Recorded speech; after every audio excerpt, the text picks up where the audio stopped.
going on, golf fans? It's your boy Gsluke here with our course breakdown for this week's Mexico Open. We're fresh off the outright bet with Aubert last week, so we got all kinds of momentum heading into this event and gonna break down everything you need to know about Vidanta Vallarta to go out there and get your research process started. So we'll start with some course and tournament details, go through some of the stat averages from the last few years at this course, as well as a hole-by-hole breakdown, my custom modeling out there for this week to give you guys some key stats and comp courses around the PGA Tour that I'm using to identify our top plays. With all that momentum with Aubert cashing us at 25 to 1, let's try and make it back-to-back outrights out there in our process and try and take down a GPP as well. So without further ado, let's go ahead and hop on in. Vidanta Vallarta is another resort-style golf course, but one that has some length to it and a few holes around here that are going to give these players some problems. So it is a par 71, only about 7,400 yards, but that would be sneaky as you've got some drivable par 4s, some shorter par 3s mixed in, and a few par 4s that are nearly 500 yards, or in the cases of a few of the ones that were changed from par 5s,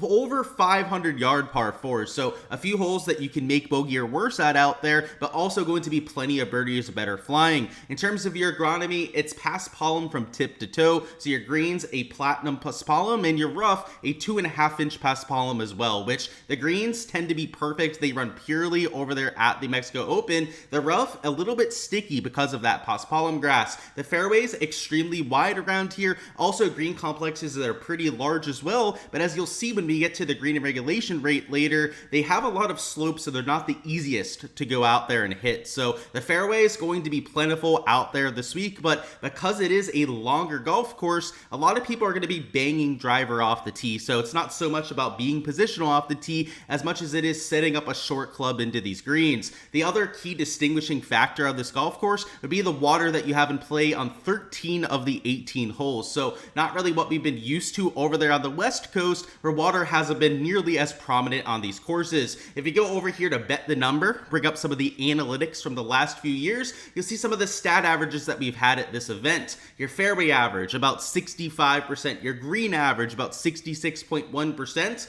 The fairway average, a little bit higher than your PGA Tour average, partially because of how wide the driving corridors are, but your green average, just about the PGA Tour average, despite having those large resort-style greens. And that really says a lot about the contouring that you have on these complexes, where if you're not absolutely perfect out there with your driving with your accuracy, with exactly your distance out there with your irons, it'll roll off a slope and roll off the green. So your scrambling rate about tour average around here as well. It is pretty much fairway around every single green around here. You do have a few bunkers, of course, like you have at every single course, but rather than that deep rough like you had at the Farmers, or even that rough that you had around the Pebble Beach greens, it's going to be that shaved off fairway area in almost every case. There's some 3-putts around here, but nothing like we're not used to around the PGA Tour. And with that resort style setup, more birdies per round than we're used to seeing, and less bogeys or worse per round than we're used to seeing as well. Last year, well, this is actually from this year that we have some of these averages up, but if we go over here to this course tab, we can take a look at some of the advanced analytics out here from this course. And what you'll see out there from the driving perspective is that it's as close to a bomber's paradise as you can possibly get. There's only 13 driver holes around here. There are 5 par 3s that we have in play, but it is an 8.9 out of 10. So partially because of how wide those fairways are, but also because having that elite tier distance will make those longer par 4s a lot more scoreable. So if you take a look at some of the past champions here, I mean, Jake Knapp, extremely long off the tee. Sami Valimaki also got some beef and some distance to him as well. Really, the outliers were guys like a Justin Lauer, a CT Pan. The rest of this leaderboard were almost all long players off the tee, with guys like Jaeger Bombs. You got Robert McIntyre, an absolute flusher. Even players like a Patrick Rogers, Doug Gim, Chan Kim, some of the longer players that we had in the field. You go to the year before that, that's when Tony Finau, John Rahm went 1 and 2. Right, enough said with those kind of players. But outside of an Eric Cole that year, almost all these players would be flushers or long players off the tee. Brandon Wu, Akshay, maybe not elite tier distance guys, but really good with their driving accuracy. Grillo hits the ball far enough, same thing with guys like a Smotherman and Champ. So you're starting to see that kind of trend come into play. Then the first year they were here, you had John Rahm win and Finau go out there and finish in second. And it was also these elite tier drivers like Kitayama, Wu, Davis Riley, Cameron Champ once again that were out there showing up. And you do always have a few outliers. Like that year it was your David Lipsky, who's not a very long player off the tee, but a vast majority of your top finishers here are going to take advantage of that bomber's paradise. So And if you take a look at the approach play, it's not just off the tee that they're getting that advantage. This approach distribution is heavily skewed from 175 to 225. So hardly any shots at all coming from 50 to 125, which is something that we hardly ever see on tour. I mean, usually that's close to 4 or 5 shots per round. You can see here, it's 7 shots per round that we have coming from that range, which is a solid 2.5, 3 higher than what we usually have out there on tour. So when we get to our modeling, we're going to be focusing on those shots quite heavily. Around the green, it's a pretty traditional setup, not really anything to point out there, but your putting is easier than your PGA Tour average. So that's part of the reason why your averages in terms of birdies and bogeys are a little bit easier than what we're used to seeing, but you'd expect that around a resort style golf course. So now that we've gone through some of the numbers, analytics, here around Vidanta Vallarta, let's go hole by hole and show you some of the shots required this week. If you or me went out there and played this golf course, it would be a par 73, but keep in mind, it's going to be a par 71 for these players. So a few holes going to be changed, and I'll make sure I'll point those out to you. But hole 1 going to be the same out there for these tour pros, and it is a dogleg right with water to the right side. Now the tee shot, usually a layup for most players, as if you take a driver, it brings this bunker into play, and of course more of that dispersion to the right. So, you know, the prudent play here is to hit a 3-wood, maybe even iron off the tee, and leave yourself a scoring wedge in. Hole 2 is 487, so one of the longer par 4s that you have out here. You can see that there's a lot of room off the tee here, but if you end up getting a little bit offline, you can see where the trouble comes into play. So it's a really hard driving hole, but if you hit the short stuff, it's manageable out there with the relatively large green. Hole 3 is 449, so it is a dogleg from right to left. The longer you are off the tee, the more that you can bite off of this dogleg. So if you're one of the elite tier drivers, you're probably aiming towards my cursor a little bit further out, which would leave you sub 100 yards in if you're one of those long players. Hole 4, it says it's a par 5, but this is going to play as a par 4. So at 526 yards, you may think that they'd shorten it up, but last year they tipped it out for 2 of the 4 rounds. So it will most times play closer to like 480, 490, but if they play it from the back tees, this could be one of, if not the hardest hole on the golf course.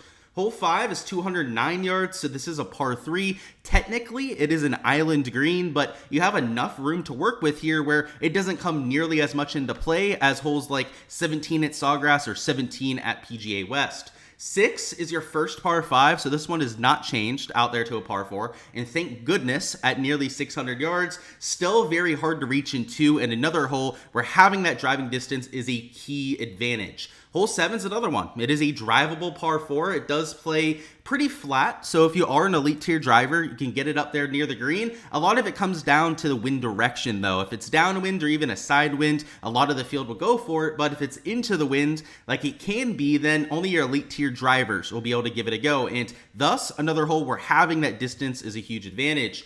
Hole 8 is one of the another long, difficult par 4s. You not only have water down the right, but also a difficult angle off the tee. If you decide to take it a little bit further to the right, that brings that water and that carry into play. And if you decide to play a little bit safe, it makes this fairway even narrower and harder to hold off the tee. Hole 9 is 179 yards, so it is another island par 3, but just like the other one, the water is far enough out of play where it's not truly that island nature. Starting at hole 10 isn't any easier. This one, I would say, is actually one of the harder holes that you have out here. The water's in play down the right side off the tee and to the left. You have a lot of trees, small little palm trees over here to the left, and quite a bit of undulation to deal with. Hole 11 is 187 yards. This is one of the quote-unquote short par 3s that you have out here, but difficult nonetheless, especially to a front pin location. Hole 12 is 654, so another traditional par 5. This one, though, only reachable by the longest players in the world off the tee, and also if it's playing downwind. 13 is 170 yards. This is another one of the easier holes on this back 9, which is kind of ironic because 170-yard par 3 usually isn't that easy. 14 is 572, so this is another par 5. This one is not changed out there to a par 4. This one is reachable, but only if you hit a really good tee shot, and it's a little bit tighter off the tee than you think because of some of the bunkers and the trees coming into play. 15 here is 462, so you have the water down the left here. Second shot is where it really comes into play, though, so a huge landing area off the tee, but your second shot can be a little bit tricky. 16, this is a converted par 4, so this one will be one of the harder holes out here, and it won't play to 540. They will move up the tee box here a little bit for all 4 rounds, but the tee shot is still real tricky, and the second shot is into one of the smaller green complexes out here, so this one is always in the top 3 most difficult holes. 17 is 221, so this is the longest par 3 that you have out here, also probably the most difficult. And then 18 is a par 5 to finish, so it's there at 542. It's reachable in 2, but the tee shot is a little bit harder than it looks on paper.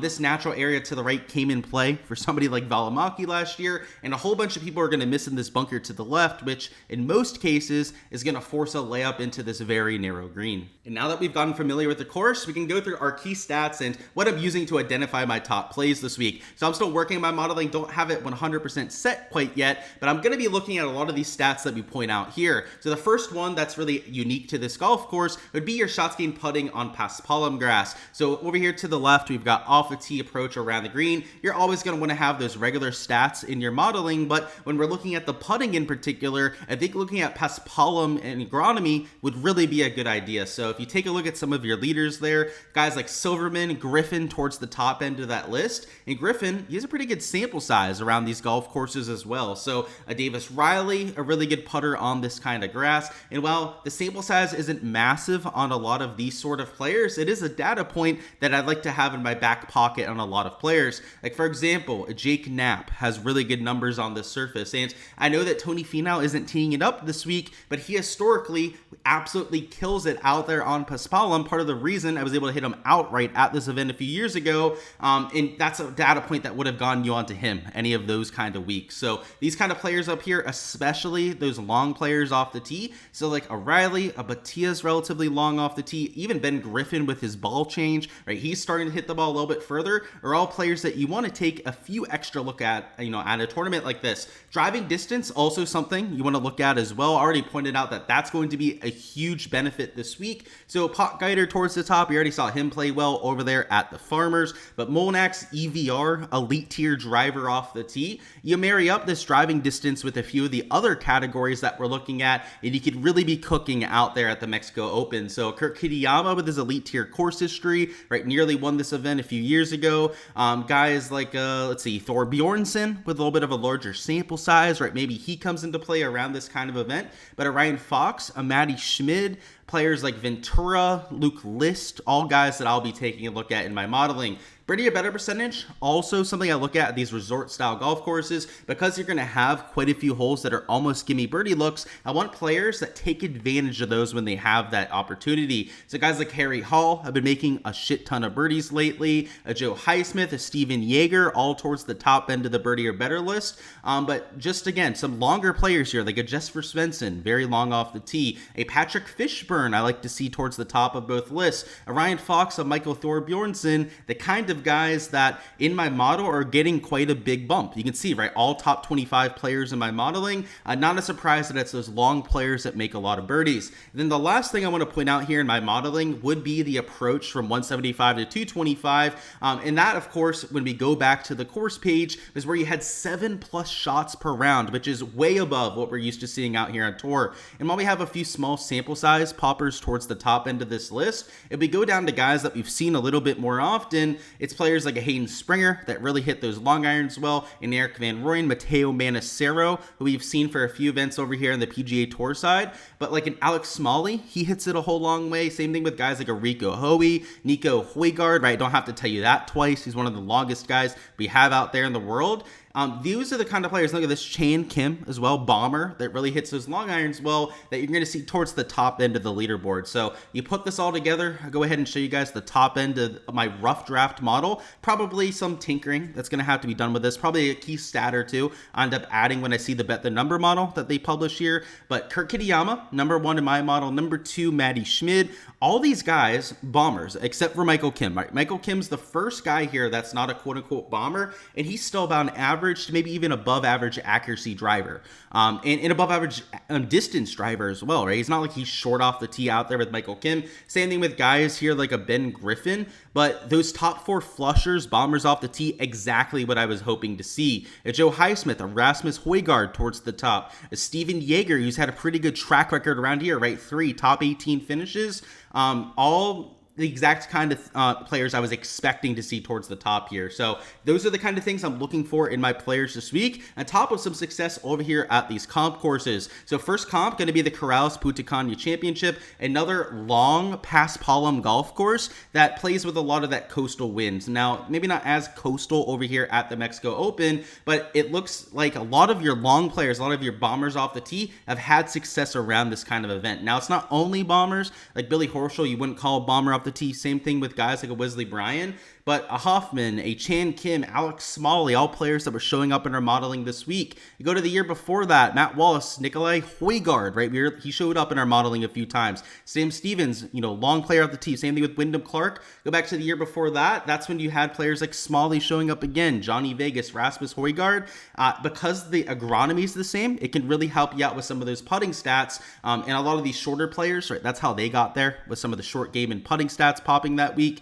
Could be useful from that perspective as well. Go over here to the Black Desert Championships, a little bit different from the agronomy over there in the desert, but the same kind of style when it comes to resort style golf. Wide fairways off the tee, drivable par fours, a lot of scoring that has to be done on the par fives, and elite tier bombers that found some success. Now, this is the first year they ever had it, but when Steven Yeager finishes in second, you have guys like Matty Schmidt who showed up there, Joe Highsmith, a lot of those bombers off the tee that we were looking to play. That's why I'm looking for some crossover there. So a smaller sample size than some of the other comps, but still something that you could include. And then the last one is the Worldwide Technology Championship, and that is El Cardinal at Diamante. They did have Paspalum greens at this golf course, wide open off the tee, another resort style venue, and a lot of bombers that were showing up. But it's not only bombers, right? Just like this event, right? It's not only bombers you're going to see showing up towards the top, but a lot of them. So like an Echevarria, Garrick Higo, like Matt McNeely Stevens, all long off the tee.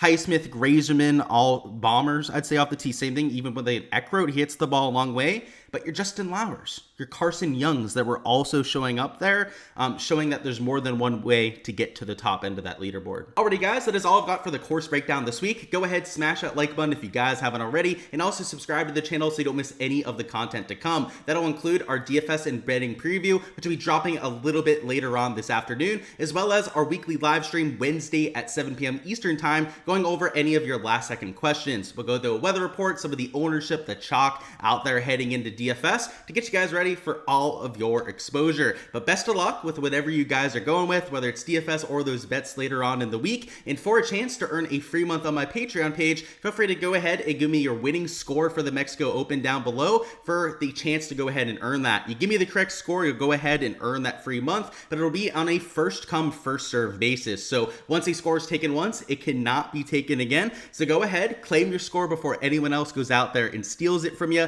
And best of luck out there with the giveaway as well. Of course, guys, on the Patreon page is where you can find all of my analysis for this week. That'll include DFS projections for everyone that is teeing it up, my player pool, all my modeling out there for every single player, as well as all the props that I'm taking on Underdog and Prize Pick. So if you've been wondering how to get all of the extra content, all the behind the scenes stuff out there for every single event, that's how you can join that. And of course, you can get that for free if you go out there to win that contest. So again, winning score down there in the comments. Smash that like button. I'll see you guys for all the content throughout the rest of this week.